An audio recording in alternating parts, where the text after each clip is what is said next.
So I think we have the amazing task of bringing you in the world of measurement. We've talked about it a couple of times around these days. We've mentioned the Gross National Happiness Index in Bhutan, the Multidimensional Poverty Index.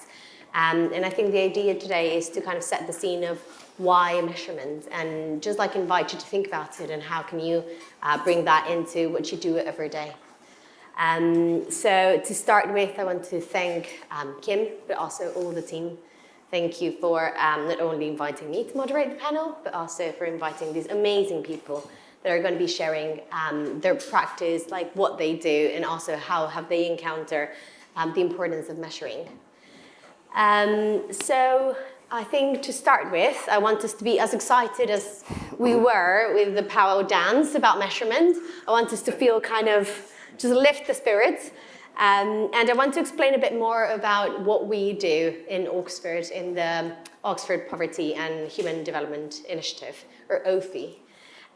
We understand measurement as a way to bring evidence and to communicate something to a broader stakeholder audience. So our measurement is a poverty measurement, but we also use it for well-being and for other types of phenomena. And we understand that everything has multiple dimensions. So those dimensions have different indicators, and if those indicators allows us to see not only who, for example, is poor, but also how are they poor. We have not only national multidimensional poverty indices that tell us and are like X-rays or full portraits of what happens in the national scheme of things, and allow to guide different national policies and to coordinate, to bring together different ministries and work not in silos, but in a coordinated manner. But we also have a global multidimensional poverty index. This is a great tool that our team develops every year with the development program of the United Nations. And this is a little bit of the pay promotion. Tomorrow, we have the launch of our latest report. And I think I would really invite you all to just give it a look, because we're going to unveil what is the relation between poverty and environment. So how do people that experience poverty or different deprivations, such as like health, living standards, education, are also more vulnerable or not to climatic hazards? So to flooding, to drought, to excessive heat, and to pollution. So how do we come up with this measurement? A measurement is actually from people, understanding, and Amartya Sen capability approach. I don't know if you're familiarized, he is the Nobel Economics Prize. But I hope that this is kind of a way for you to know that the importance of what we do and what we're going to hear is not only throwing numbers, but knowing that behind those numbers we have faces, we have stories, and we have to find a better way to communicate those stories so we can be more accurate on how do we address all these common challenges. So having done that introduction, that I hope just kind of lift your spirit, I'm going to tell you a bit more about the panel. So the panel has a great, great title that it's called Measure What You Treasure. And I think I want us to kind of stop for a second and think, what is that you treasure? Or what is that matters to you? And I think that can look in many different things, in many different ways. But in what invites us today is that social relation. We treasure the ability of being connected to other people, of being connected to the planet, of being connected to what kind of comes ahead, but also what was in the past. And we want to try to kind of be a bit more thought-provoking of what that we do can be key on measuring that sense of belonging. So having said that, I am going to introduce our incredible panelists and explain a bit more how the session is going to look like. So we've had 4 different themes. So why do we measure, the principles of measurement, the innovations and the methods of measurement, and finally, the impact of that measurement. So I'm going to call into our amazing panelists to give like a 5-minute remark on those areas. After that, I want to open for any questions from the public. We are all in different stages of measurement, and I think all questions are very welcome. And finally, I'm going to invite them to give like a 1-minute final remark, a call to action on how do we measure and what can be our first step.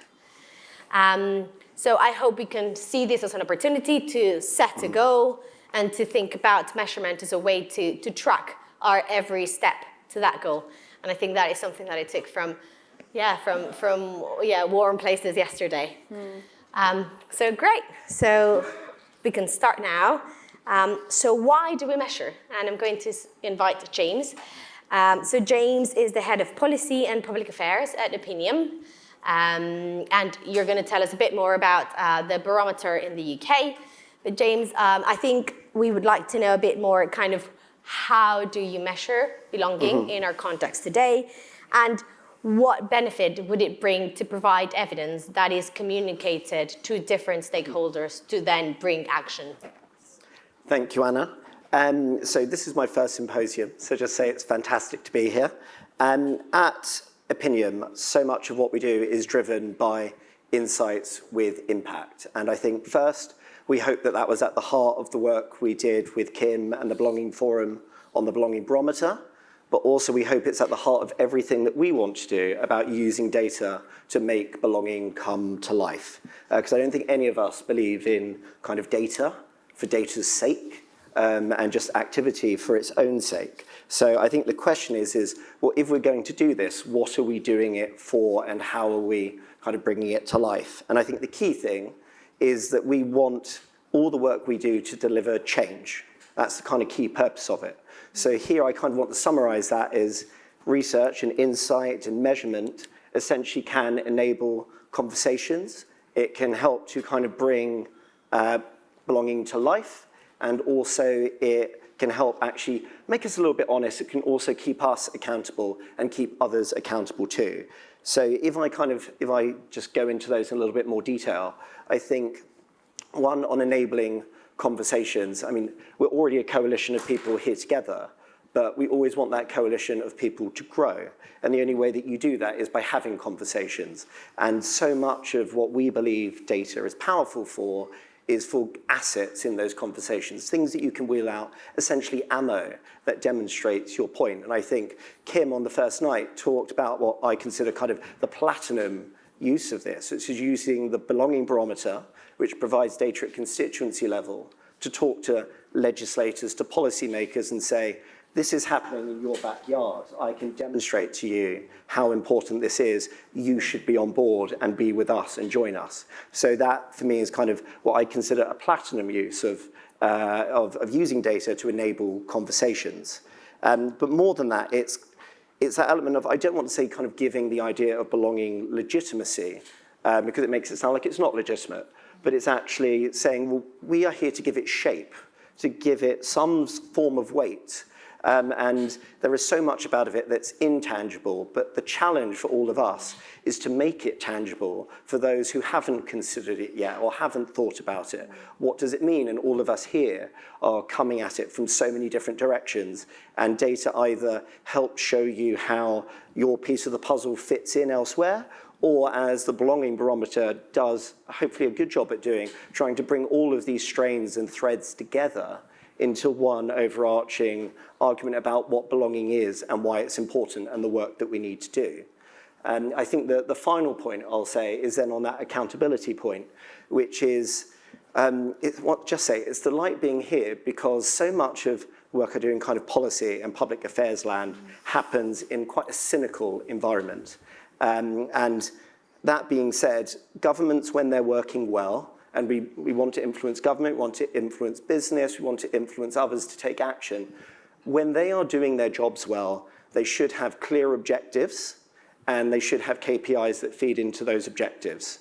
And what we want is we want belonging and fostering it to be part of those objectives, and we want to give them indicators, things they can use that demonstrate basically whether they're making progress or not. And not only is that to hold their feet to the fire, I think ultimately it's actually us also to talk about success stories. If you can see progress, if you can see success, and demonstrate that all the work of all the people in this room is actually having an impact, people sit up and they take notice and they respond to it. Success begets success. And I kind of hope that that's what we can also use data for as well. James, thank you very much. And great timing, it's just 4 minutes. You could have keep on going. Yeah, thank you so much for bringing up kind of the importance of data to kind of bring those stories to life and to be something that also can allow you to keep accountable. I think that's a great point. And to, to kind of bring in our mind that picture of how the measurement and what you've done with the barometer is bringing those threats together that later on can be communicated. And I think the theme of this symposium is like bridges and data, as you were explaining, kind of allows you to communicate to those that are now trying to make a change and drive that path of success. So thank you so much. Now we're going to turn to Elena more. Elena is a professor at the University of Cape Town. We had the pleasure to meet beforehand, and yeah, I'm really impressed with your work and what you're doing. So with Elena, we're going to try to kind of unveil that, okay, we know that measurement is important, that we can communicate. What are those principles of measurement and what are those kind of essentials? Yeah. So I would like to invite you to maybe talk about how it's important, like partnerships and collaborative understanding of measurement in what you do, and how have you managed to kind of bring these to create evidence, and it has scaled up, not only kind of supranational groups, but national and even regional, you were mentioning. So the floor is yours. Thanks, Anna. Good morning, everybody. I've now been introduced, so, good morning. Hey, brilliant. Everyone's here. So, as Anna said, I'm Elena. I'm a professor at the University of Cape Town in sociology. And I think as a sociologist, we take measurement very seriously, needless to say. Most importantly, we ask the question, is what we're measuring, does it count? Does it make sense? Is it getting to the root of the challenge? So I run what's called a family caregiving of older persons program in Southern Africa. We work with 100 families in 4 countries, so in Botswana, Malawi, Namibia, and South Africa.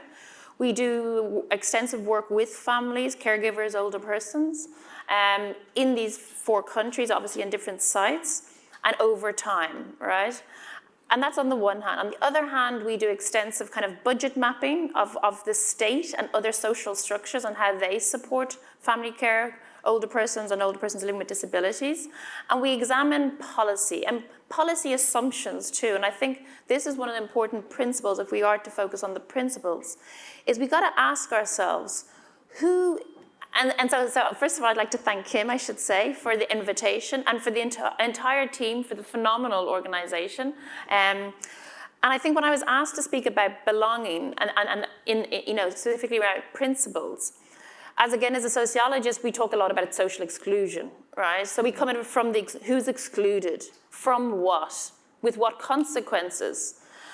But the one question we ask often is, how is this happening? So what is the process, particularly at an institutional level, not necessarily at an individual personal level, about how the process of exclusion happens? And so I'm going to present 2 examples that we've worked on to show that this isn't very visible always. The process often is happening behind closed doors in different spheres of government or decision-making power, for example.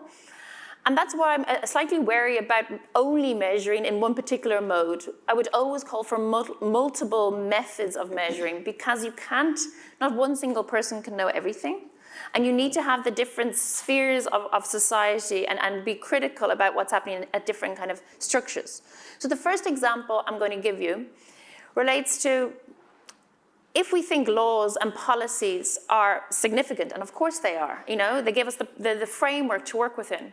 Well, imagine a context where you have the perfect laws and policies for older persons living with disabilities. It's enabling, it's supportive, there's cash provisions, there's programs, etc.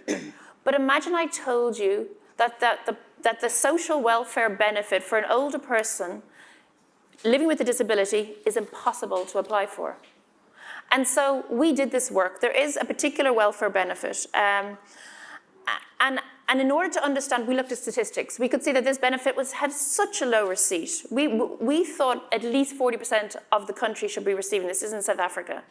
6% were receiving this. So we started with numbers. We started looking across provinces. We started looking at differences in uptake. We started asking questions. But it was really only when we got our hands dirty and we assisted older persons in applying for this social welfare benefit by queuing up in the offices where you apply, by getting the paperwork ready that you have to do, and by actually physically almost embodying the experience of the application process, that we say, it took 40 hours of queuing. It took you had to navigate 5 government institutions. And you had to pay at least 1 month of your pension, the cost of getting to these offices. So the process for applying for a welfare benefit for an older person living with a disability was disabling.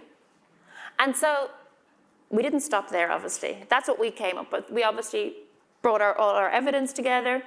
And we said, we could on the one hand critique government. We could slate this and we could make a big song and dance about it. Or we could work with these government institutions and say, look, we've got suggestions of how this could be better. And that's what we did. So we've now formed a task team with this particular government agency, and we're trialing a change in not just the application process, but other aspects of it. The second example is not so clear.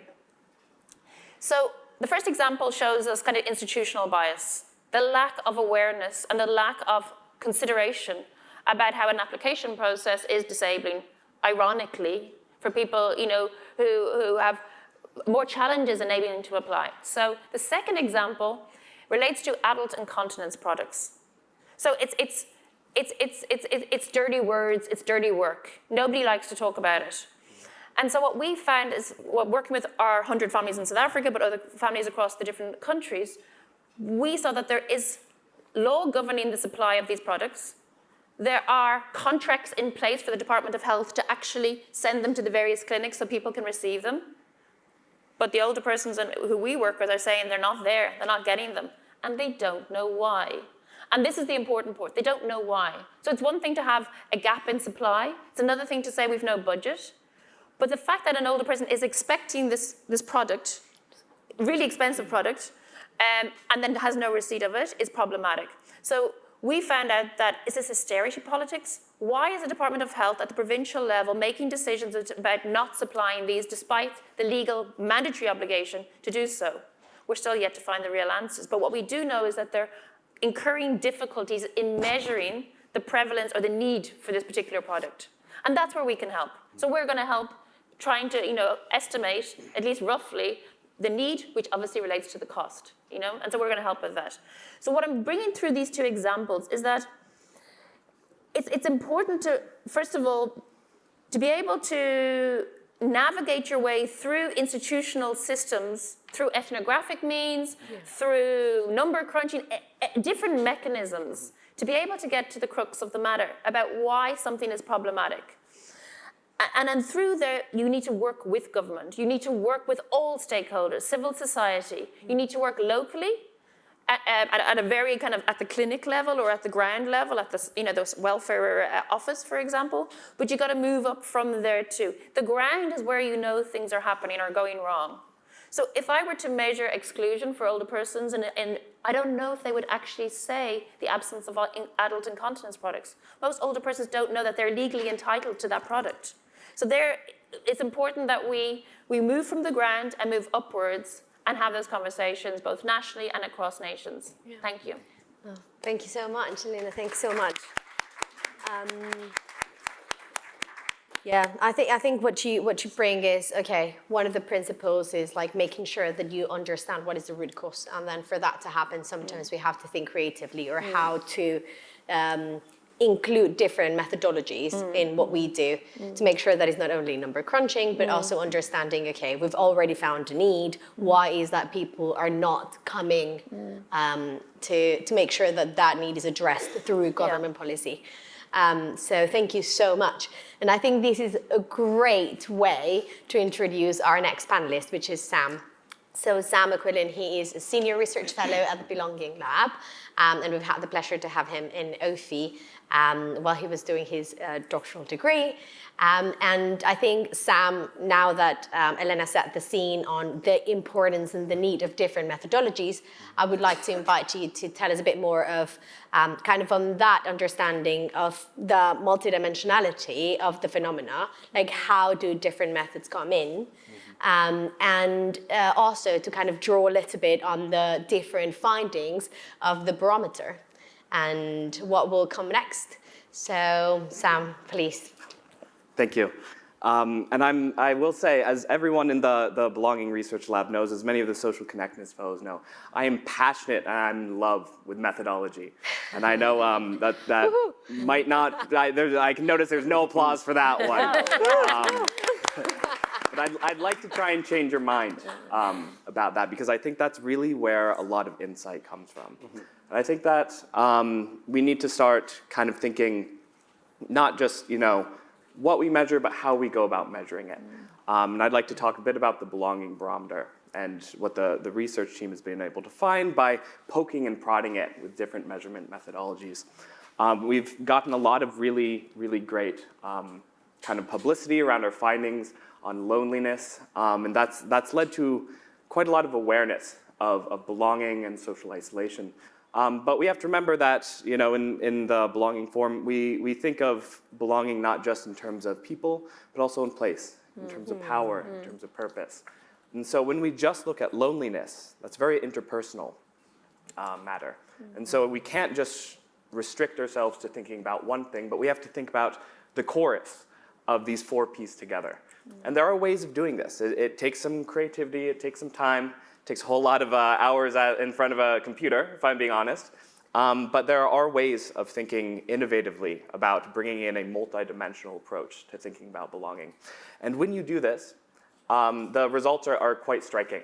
So for example, a lot of the publicity that we got around the barometer was kind of this very nice headline statement that London is one of the loneliest cities in the UK, which is striking, and there's nothing that can be taken from that finding by measuring it differently. But when you do measure it differently, when you bring in the 4 P's together, what you actually find is that London, at the kind of county level, is actually the least multidimensionally isolated from a belonging perspective. And what you find instead is that's Northern Ireland, where you find some of the deepest levels of deprivation. And that tells us something that we already know, right? That in Northern Ireland, for example, we have, I don't know how many people are familiar with the history there, but there's very vibrant communities, there's very kind of close interpersonal relationships. But thinking about power, very few respondents in Northern Ireland feel like the UK government represents their interests. Very few kind of are happy with their employment. And so when we bring in these different kind of analytical kind of levels, it tells a very different story. And that isn't to say that London doesn't have its difficulties, but it refines our story and allows us to recognize that different parts of the country are experiencing a lack of belonging in different ways. This is also true across genders, for example. One of the headline statistics was that women tend to report loneliness quite a lot more than men in the UK. And again, there's nothing that can be taken against that by measuring it from a multidimensional perspective. But when we bring in the other P's, we actually find that the rate of isolation across both groups is nearly identical. But there's a lot beneath that. And so we can see that men tend to kind of feel like they're not contributing to purpose. They don't find a lot of meaning in their jobs very often. We find that women don't feel represented in government. Men don't meet with friends as often as women. So we can recognize the different challenges of different groups when we introduce a multidimensional framework. And I think, again, we need to think about how we measure, and then we have to also go one step further and think about what we measure as well. I find the title of this panel very provocative. Measure what you treasure. Who's the you there, right? And so I think we need to bring in these multiple methodologies. For my doctoral work, for example, I worked in a small coal mining community in eastern Kentucky. And if you listen to what they treasure, I was using multidimensional poverty framework, you hear all these stories, you hear all these histories that leads you down these sort of rabbit holes. And then once you get down these rabbit holes, you tell those stories, you get a lot more than what meets the eye. And I know I'm looking at the time right now. We do not have time to get into that, I'm afraid. But I think that's a really important question. What we measure and how we measure it. And when we bring those together with multiple methodologies, we as a movement here today, I think there's so much more that we can do that gives meaning. It gives me a purpose to sitting behind my laptop and typing away. Yeah. Well, thank you very much, Sam. Thank you so much.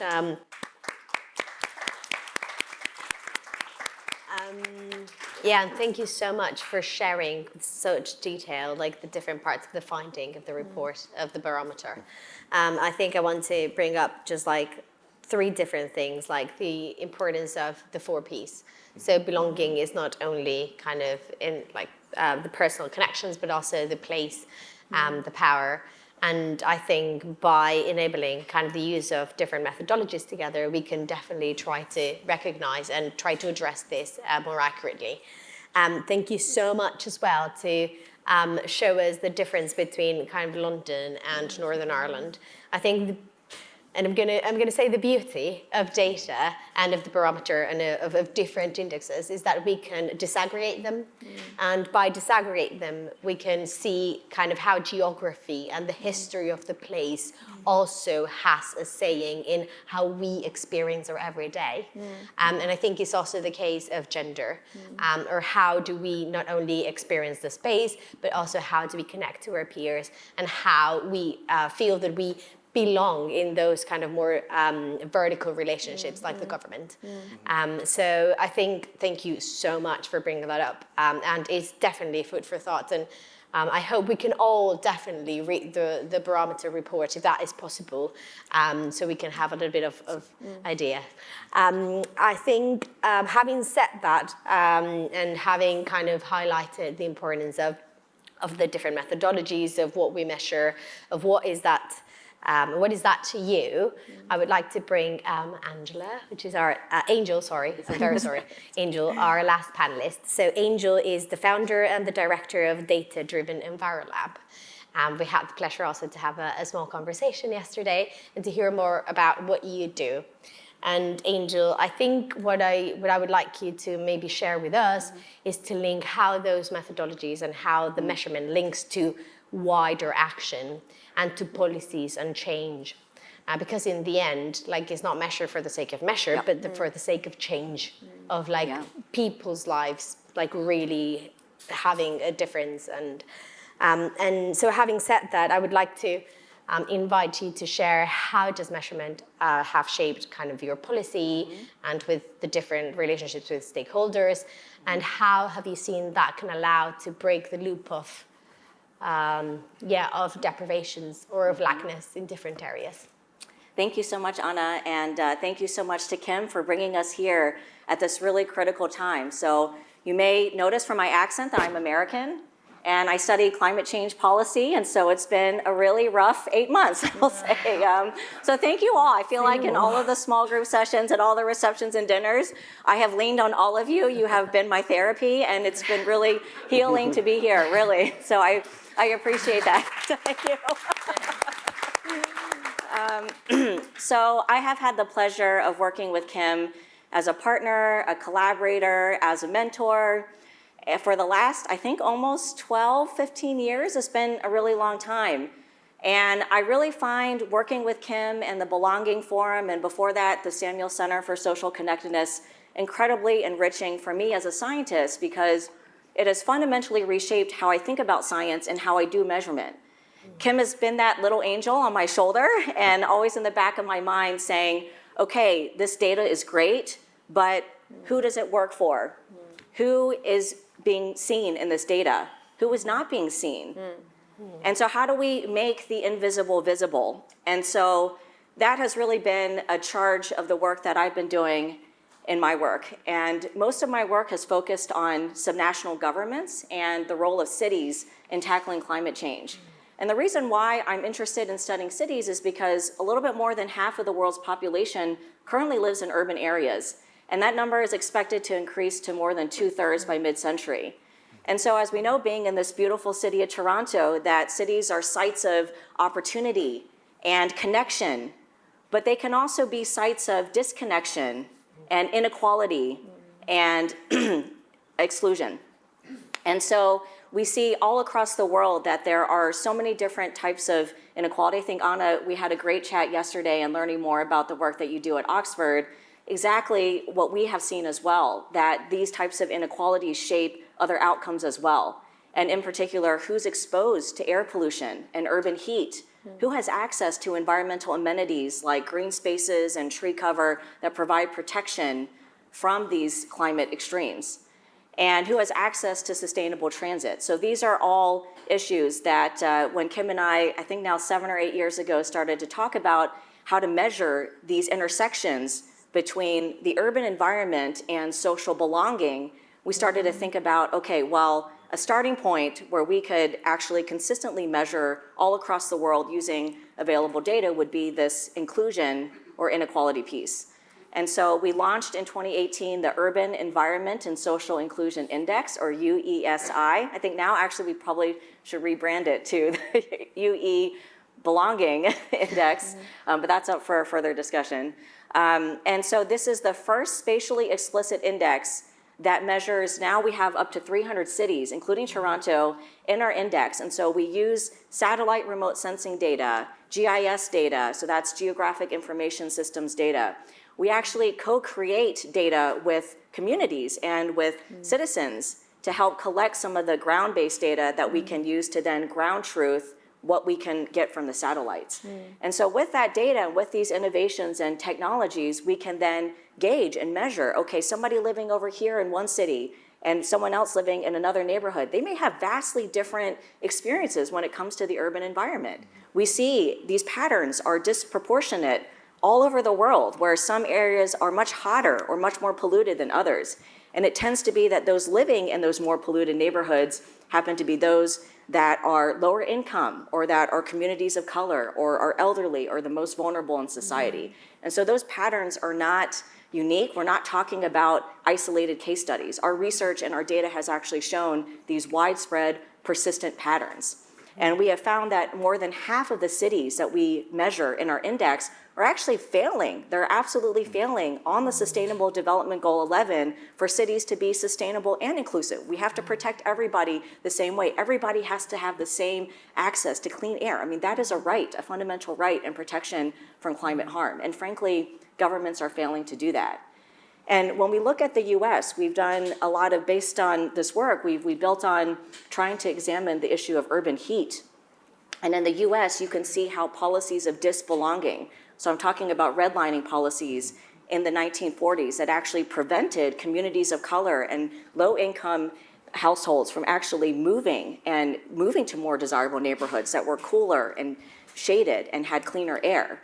And so it's like I'm so inspired by the conversations here and by the charter, because you can actually see how these policies, these active policies of disbelonging, have led to present day disparities in heat exposure, air pollution, and that has led to worse health outcomes for people living in these neighborhoods that were historically redlined. And so it's a lot that we are trying to confront. As you mentioned, Anna, how are we using the data to try to confront policy? And it's been really exciting in North Carolina. I moved there in 2021 during the pandemic. I'm from the Carolinas originally, but just how open local governments and the community have been in partnering with us and using data as a tool in their arsenal, exactly as Sam was mentioning, and being able to make visible and saying, hey, you know, there are real issues. These communities have been disinvested. I mean, they were promised urban renewal, urban regrowth, and instead a highway sliced through a vibrant historic Black community in Durham, which is right next to where we live in Chapel Hill.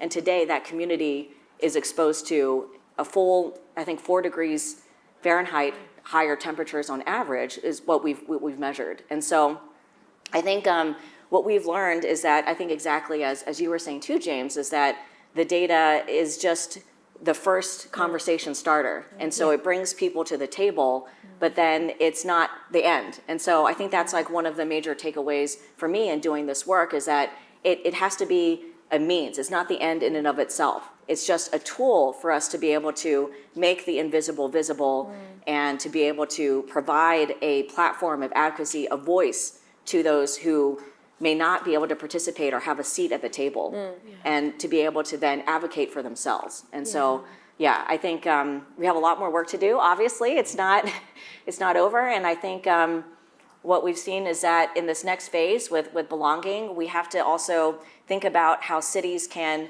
try to co-manage. And we're trying to also re-envision this idea of risk and how the environment is. You think about, scary pollution and heat, this is all like very terrifying in terms of risk. But what I think in terms of belonging and what it means for our work is that we have to also think about what assets a community has. And so how can we actually then build resilience from this belonging perspective to then talk about how communities can actually then confront rising climate, rising sea levels, and other types of climate and environmental impacts. I think I echo that a lot because, and we were talking about in our table yesterday, like, okay, what is the solution to all this? And I don't think there's a solution, but I think we should kind of continue to build communities and resilience within kind of our areas of reach. To make sure that whenever the threat comes, we're more able to not only to respond to it, but to learn from it. Exactly. And I think that is also something that thank you very much for sharing with us. Like, how do we learn from those experiences and how we can just make sure that they go at a vertical level? So it's not only what you leave in your neighborhood, in your community, but also how does that speak to the Sustainable Development Goals? That in the end is what brought like many nations together to try to come up with a solution. I'm going to stop it there so we can have at least one question before I invite you again for Fire Roundup. There was a very eager person in the first row. Sorry. If we keep it short, we might be able to have at least two. Thank you. And then we can... Yeah. Thank you. Please. I am eager to ask this question. So I'm very interested in indicators that relate to belonging in schools. Okay. I'm extremely passionate about the role of schools in fostering belonging. And in the reflection earlier about root causes of like isolation and disconnection, I think about the residential school system that was intentionally designed to exclude and isolate. And then I think about all the work we're doing, with the Connected North program, working with children in First Nations, Inuit and Métis communities. And I was thinking about our indicators. I have one, like 93% of teachers agree that the program affirms students' identity and pride in their cultures, in who they are and where they come from as, an indicator. But I was curious, like, what other potential indicators for belonging can we think about as we do this work with children in schools? Thank you. Great, fantastic. I think I'll probably take other two. Just right here. Sorry. I'm sorry. I'll probably take one there, and then I'll take one on this wing, and we can continue later. Thank you. I hope I explain myself, but my question is a bit more abstract. It's like the idea of data that gives shape, but the idea of belonging is, in a sense, ideological too. It's something that we have for granted as part of the human experience. So what's the limitation of giving shape to visibilize something versus reducing it to only the part that you can quantify? And like, if this is a new topic that is new, like in a sense, like for example, if you take the WHO isolation document, the justification is that it increased the risk of cardiovascular disease, for example. It's not recognizing that connectiveness is part of the human experience. It's justifying it because of the risk and the disease. It's already reducing it to an aspect that can be quantified and has a framework and a risk perspective versus the idea of the right to be happy, of well-being. So my point is, like, now that this thing is being discussed, what is the challenge and what is the role also of the people that are doing the measurement to recognize the limitations and ask for other ways, especially in contexts that are dynamic and especially in processes that are a matter of a process, something that is continued, that developed, that is flexible, and that it will not be able to be quantified unless it is reduced. Thank you very much. And I think I'll probably take one last question here. Thank you. I also share Sam's interest in methodology, but I was curious if I could ask the panelists to maybe speak about the political dimensions of methodology and researchers' kind of obligations there, especially when doing research that is either involves or is aimed to benefit marginalized or otherwise excluded groups, such as older persons who might have disabilities. I approach this from the lens of inclusive methodologies and participatory methodologies that involve researchers with disabilities at the outset and throughout the kind of the course of research. And so I would just really like to hear your thoughts about the role of researchers, as kind of Hawa mentioned yesterday, to think about who's not in the room when, say, research questions are set or research designs are decided upon, in order to, and also to more prophylactically bring those people into the room before the research is set in motion, because they might inform how the research is conducted, whether it's collection, analysis, or design. So thank you. No, thank you very much. So we have these 3 questions. The first one is more about indicators in schools, and if you have kind of any suggestion for that. The second is on the challenges and the limitations of dynamic contexts and how can we address those challenges and recognize them, first and foremost. And then the last one is on who is not in the room when we set indicators and how do we make sure that our approach to measurement is a participatory one. So I don't know, who would like to jump in? Honestly, titanic task. Great questions. Thank you very much. Who would like to jump first? Okay, I think Elena's going to take on who's in the room. I'll take the last question. I mean, and I'm not entirely sure if you're talking about the politics of representation or so that your work you're doing is legitimate, not just in the eyes of the people, but in the eyes of the politicians, who are inevitably also an audience of such, or a collaborator. I think more on who sets the questions. Who sets the questions. If we hear the voices of those kind of excluded for the questions. So our practice, and it's, for very obvious reasons, we work in incredibly diverse contexts across all dimensions. And most importantly, needless to say, are the older persons, first of all. Living with disabilities or not living with disabilities, right? And so they govern not just the questions, but that's where you start with whether it's multiple community meetings. What matters here in this small area, not in the province, not in the country, not in the in the continent. What's important here, and what spaces will they want to be represented? So everything we do in partnership with various NPOs that we work with. So for example, when we do present eventually at some point to the government, we have all older persons' voices at that government meeting. So it's a coalition. We actually call it a coalition. Both in the research process, but also in where the research goes thereafter and how it gets used critically. And I think in South Africa that's incredibly important for a range of reasons, but also the audience demands that. So whether you think of it yourself, is your moral compass or not, it wouldn't be heard if not everyone is represented in that room. Can I just add to that?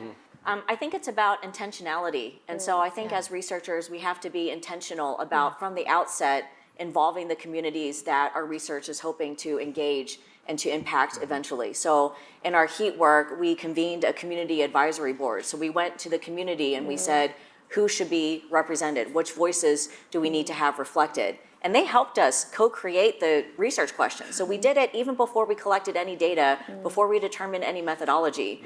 And that has really been, I think, very important to helping to provide, I think, a lot of buy-in into what we're doing, but then also to make sure that whatever science we're producing, whatever insights can actually be useful and empowering for the community instead of being disconnected. And you see this all the time where researchers, they study communities, right, in the abstract sense. And then they collect all this data, but then they never think about actually sharing it with the community or actually engaging and saying, this is what we found. And so we definitely don't take that approach. I will say that it's not like I think the norm in a lot of research, but I think that's what's important for a forum like this to say, hey, you know what? If we want to actually promote belonging, we need to start with intentionality. Right. We am very conscious that we're 1 minute over time. Is it okay we finish answering the questions? Okay, because the next session is Peter and I really don't want to miss it. So, okay, dear panelists, please go ahead. Sorry. Well, I guess I'll probably tick off 2 questions in just closing anyway. Perfect. Which is on the limitations one. I think it's very much as Angel says that this is always, research is always the starting point and it's never the end. But also, I'll make Sam happy talking about methodologies, but actually you use different types of research to achieve different things and tell you different things. And it's about doing what's actually appropriate. And some of it is, I don't actually know what I'm going to get back. So, actually choosing methodologies and approaches that are more exploratory, less definitive, less quantitative. That being said, I am much more of a quant person. So on that kind of, on that side, I think there's 2 things I almost want to say, which is, if you're going to do that, your research should genuinely attempt to reflect the audience it's trying to speak for. So on one hand, we put an awful lot of work into representativity, and that's not just gender, age, it's done. It's actually, okay, we're talking about belonging. What are the elements of the public, of demographics, whatever it might be, that are likely to be relevant to this? And we need to include them, we need to make sure that they're represented. So for example, in the work we're doing in Canada, the Indigenous community is fully represented to the proportion that they are in the Canadian population, and that's very, very, very important. And then the other side is also just accessibility. So, for example, in the UK, 1/5 of people have a very low level of literacy rates. If your research is not kind of easily accessible by those people, they will not be in your surveys, they won't be in your data, and they won't actually be reflected in your results. So you also need to put an awful lot of work in that, because if your audience can't actually participate in the data, they won't be reflected in it either. That's a great punchline, James. Fantastic. I think we've probably missed one question, but we can probably address it over coffee. And yeah, I would like to, finally, I think I was going to invite you all to have like a 1 minute remark.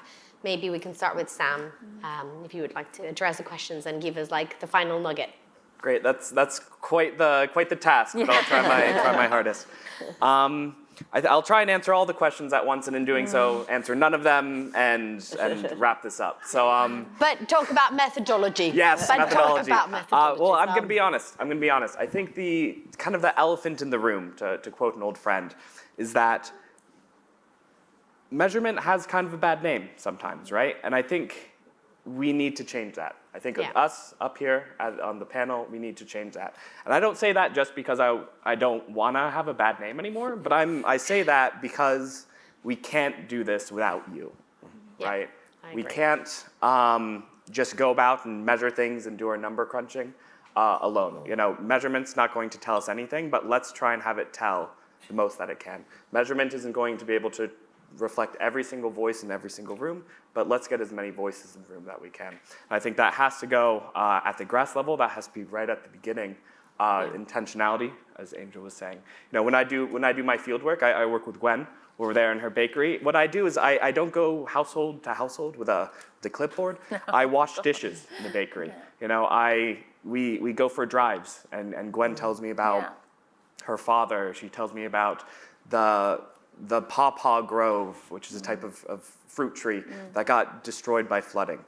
And those are the things I want to measure, right? It tells me something so much about what's changed. It tells me something about food systems. It tells me why it's important to do what we do. And so we need to do this together, I think.